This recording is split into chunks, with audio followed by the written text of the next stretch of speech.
هو جاي من فرشته ويشيل السجاده اللي جنب السرير وينام على البلاط. فانا اكون عايز انصرح ولا عايز مشطه من جوه وافتح بالراحه عشان عامل حسابي ان هو نايم، ابص على السرير الاقيه مش على السرير، ابو ليس مستليب احنا في الاختطاف ولا ايه؟ هو راح فين؟ الاقيه نايم على البلاط السيراميك في السجعه. اتخض، اجي منور النور فهو يتخض، فيقول لي ايه جاي؟ اقول له مالك ليه كده؟ يقول لي معلش استري عليا الله يخليكي ما تقوليش لحد، بس الموضوع زاد يا ابونا وانت مش اي حد، انت قريبنا يعني وحبيبنا وجدع وبتاع، يعني شوف لك صرفه مع ابونا ده الله يخليك. انا ما قادراش استوعب ولا افهم بيعمل كده ليه. جيت رحت قعدت مع ابونا لما شاكي منه. ايوه كلمني يا ابونا كده عن حياه النسك في يعني اللي تبعها القديس باسيليوس الكبير. يقول لي باسيليوس الكبير مين ده؟ انا نعرف كباسيليوس الكبير منين؟ انا النسك اللي عمله باسيليوس الكبير انا يا راجل. هنا جاي عليا بالنسك، النسك ماله النسك يا عم تعال نفتح الكتاب ونقرا حاجه في الكتاب. اقول له بس تعالى بس كلمني عن التكشف. قال لي احنا رهبان، احنا ما نحن ومن النسك والتكشف، تعالى. قلت له لا انت تفتح قلبك وتحكي معايا بقى، انت مين ابا اعترافك انت ولا بتعمل ايه بالظبط ولا انهي نهج ماشي عليه ولا. وبعد وقت مش قليل يقول لي بالجهد، يعني طلعت الكلمه كده بالجهد بالعافيه. قال لي اعمل ايه طيب؟ بدوني كرامه كبيره وعاملين لي مكانه وانا نتعب من الكرامه نروح الكنيسه. يقول له المشكله دي ما يحلهاش غير ابونا فلان. فلانه يقول لي لا انا الست دي ما حدش هيقدر خالص يحل لها مشكلتها غير ابونا فلان. تعالى فلان عيان نروح نصلي له. يقول لي يا ابونا من ساعه ما دهنت فلان بالزيت وهو صحته بقت تمام. ايه ده انا شويه تراب بقيت خلاص دلوقتي حلال مشاكل وبشفي عيانين وبطلع شياطين وبعمل المعجزات. لا لا لا لا، انا شويه تراب ماليش مكان غير في التراب، فنام في التراب. المنهج ده يا ابونا. يقول لي ما كل ما يعلوني لفوق ننزل في التراب لتحت جوه في مخدعي عشان ما حد. قلت له على فكره انت مش هتعيش كتير، انت هتمشي بدري بدري، الحلوين بيسيبونا ويمشوا، بيمشوا بدري. تعال نبقى حلوين. انا هو ابونا ده بيتناول ايه؟ ما بيتناول المسيح اللي بنتناوله احنا كل يوم. هو خد ايه يعني جوه الروح القدس؟ طب ما احنا كلنا واخدين الروح القدس جوه مننا. يعني ايه اللي معجزنا ان احنا نبقى قديسين؟ ايه العواقب اللي قدامنا؟ التليفون. طب ما ابونا معاه تليفون، ولما كرزنا ما كانش معاه تليفون. ده كان يقول في الوعظه اللي يقول لك ايه، اخش اكتب على اليوتيوب ابونا داوود لمعي، دوم يجي لي حاجات بايخه مش عايز اشوفها، اقول له حط ايدي كده على عينيا واقول له يا رب ما تخلينيش اشوف، اعيش ونموت يا رب بعيد وما نشوفش، ما تخلي عينيا نظيفه يا رب واغسلني فابيض اكثر من الثلج، وغمى عينيه كده. ده احنا اليومين دول القديسين دول ابونا لوكا ساتاروس ماري جرجس سبورتن، اللي عايز يتوب يسمع وعظه لابونا لوكا ساتاروس يتوب الخطاه. ما في ابونا يشفي العيانين وابونا يطلع شياطين، وفي ابونا تاني ايه يتوب الخاطئ بكلامه. كلامه في عظات ابونا لوكا ساتاروس يخلي الخاطئ يتوب، يخلي البني ادم مننا لو كان سامريه يتغير بكلامه الجميل الحلو اللي بيقوله ده. طب واحنا نقول كان ذكرى ننظر لنهايه سيرتهم يعني نخش الكنيسه نبص الصور، الله شلا يا بابا كرولوس شلا يا مريمينا، الله يا قديسه رفقه واولادها، يا مكسيموس وديماديوس، يعني شلا يا رب شلا مكسيموس وديماديوس ربنا طلبات، نقعد نبوس في القديسين. ماشي، طب في علاقه بيننا وبين القديسين؟ يعني مين صاحبك منيهم؟ مين صديقك؟ ما دول في الكنيسه وانت جيت الكنيسه، طب مين صديقك فيهم؟ انا حبيب البابا كرولوس. ليه؟ لانه خلى البنت بنتي خلفت. بابا كرولوس شغال هو خلفت، ومال بابا كرولوس في الخلفه. وجابت واد وسميناه كرولوس. هو انت حبيت بابا كرولوس عشان بنت خلفت؟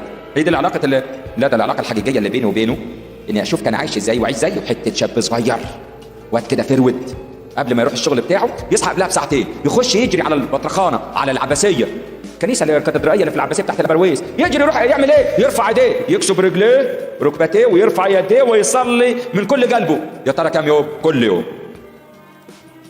كل يوم. الموضوع ده يناسب الشباب. طب لما عجز كان كركوبه وماشي عجوز ويصلي قداس كل يوم. في ناس منينا عدت له صلى كام الف قداس، بس في ناس تانية صلت القداسات.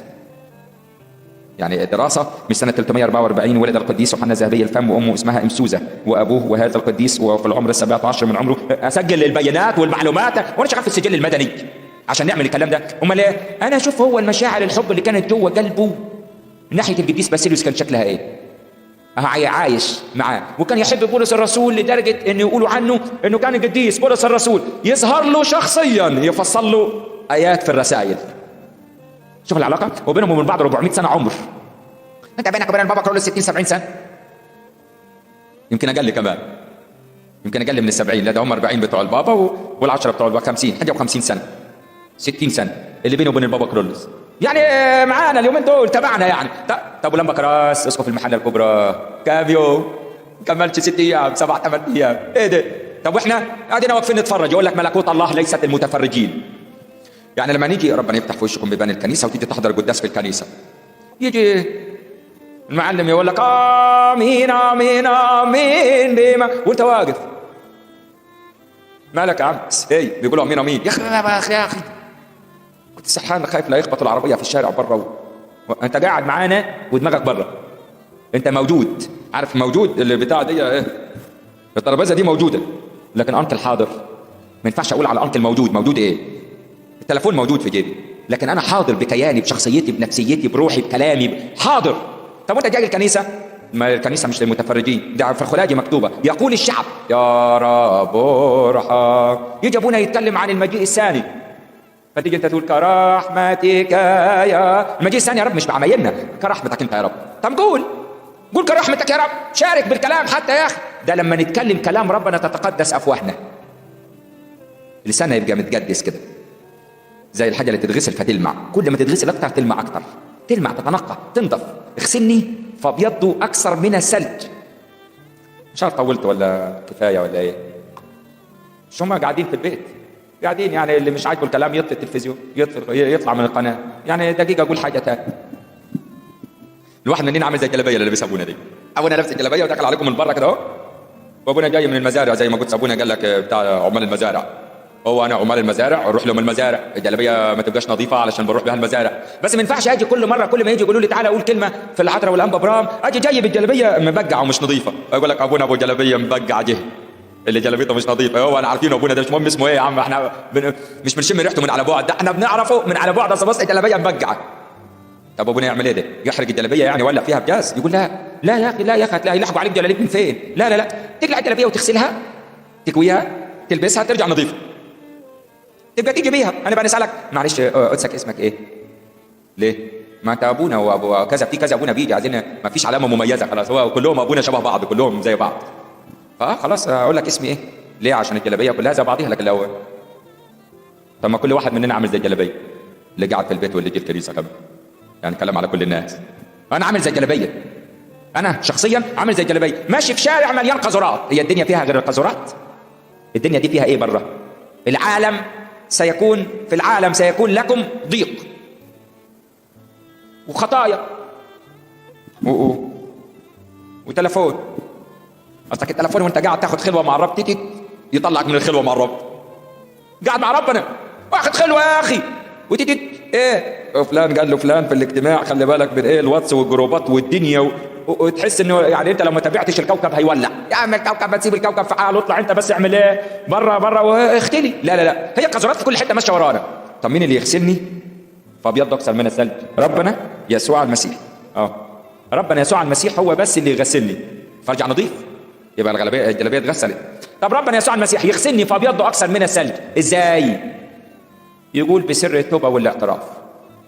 التوب الله الان يامر جميع الناس في كل مكان ان يتوبوا.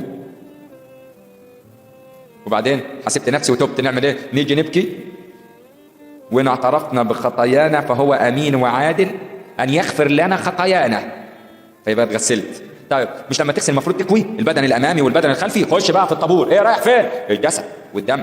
ناكل الجسد ناكل من جسده ونشرب من دمه. فنقول لا احيا لا انا بل المسيح يحيا فيا فابقى مسيحي.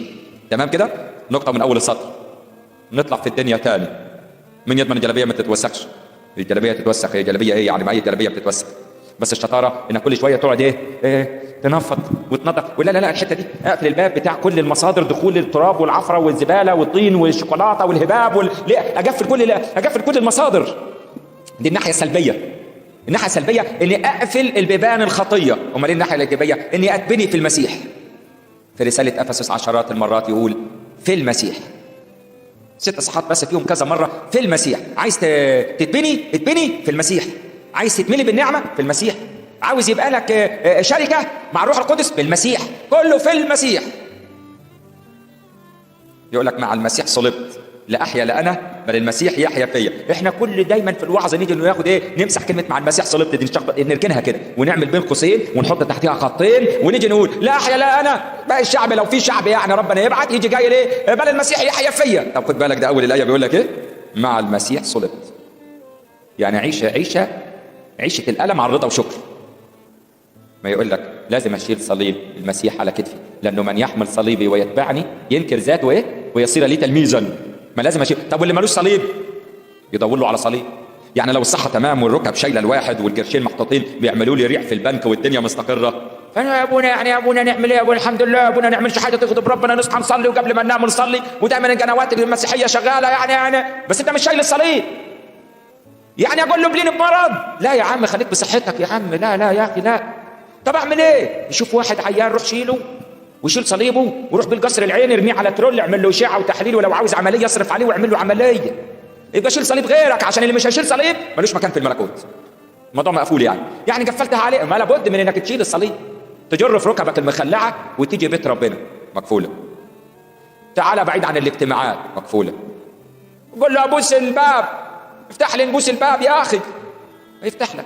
خش ترمي تحت الستر بوس فيه، خد بثوبه، اتوجد في محضره واقعد معاه. ده بيت الملائكه، جماعه القديسين، عاملين لك ايقونه جميله ومصورينها ولا راسمينها وجوا برواز. كل ده علشان حضرتك تحط وشك في الصوره وتفتكر عشت وتقول اديني يا رب نعيش العيشه دي. ايه ده؟ قديس مكسيموس ولا قديسان الروميين مكسيموس ودوماديوس يا اخوي، ده حلوين قوي. ايه الجمال والحلاوه. عملوا ايه ده؟ انا اعرف ده روميين، ده من روميا ولا ايه؟ ده انا عارف بس شكلهم اخوات ولا ايه؟ ده يا دوب كل اللي عملوه ان هم سابوا الملك وسابوا الفلوس وسابوا طب انت يا اخي سيب كرامتك مره كده. استحمل انه مره يدوس عليك حد على كرامتك وتعديها بمزاجك كده معديها. ايه يا اخي ده المفروض تقف قدامه وتقول له ده غلط، ترفع عليه قضيه كمان. يا اخي احنا مسيحي يا اخي، مسيحي عدتها له. زي واحد ماشي بالعربيه بتاعته وكانت حلوه، فجي حد بالغلط زنق عليه طير له الفانوس، فجي نازل فقال له حضرتك كويس؟ قال له اه بس انا شوف تكلف كام وانا ندفع. قال له لا ده انا نازل اطمن عليك، انا اطمن عليك.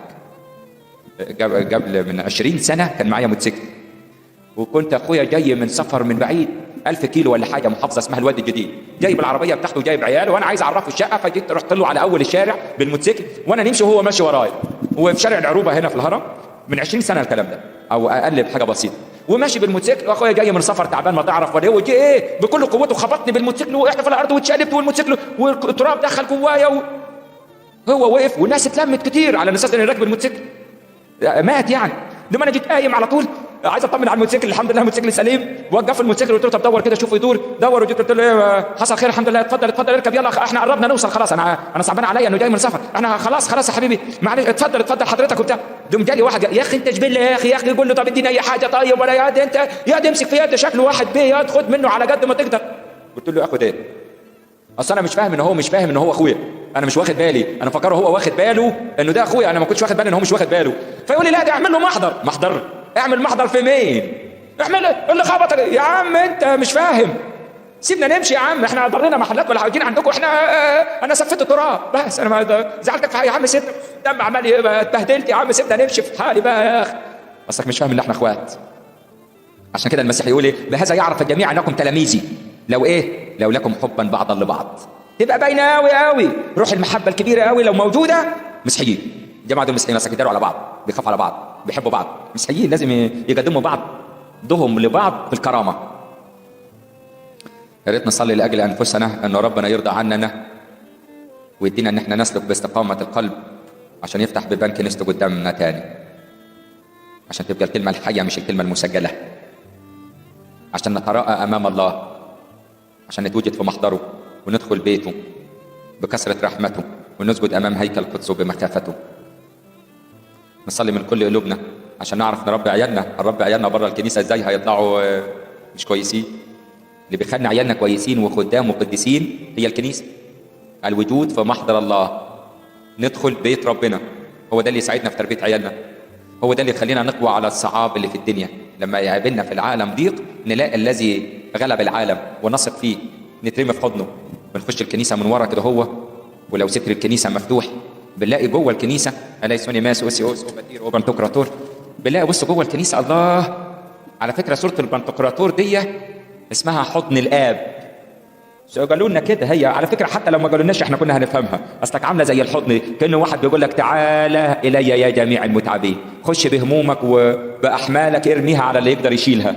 خش في حضن الاب. فلما نخش كلنا في حضن الاب نصير اخوه، نبقى اخوات وحبايب. اصل دخلنا في حضن ربنا يطبطب علينا ويرضينا ويقبل توبتنا ويبارك حياتهم ويفتح الكنيسه قدامنا كلنا بشفاعه حبيبه الانبا ابراهام والانبا كراس والانبا انطونيوس، قديسين مكسيموس وديماديوس، كل القديسين، ابونا الانبا كراس اسقف المحله، وابونا لوقا صدروس، وابونا فلتاوس، القديس بابا كرولوس، وابونا بشوي كامل، ومرمينا العجايبي.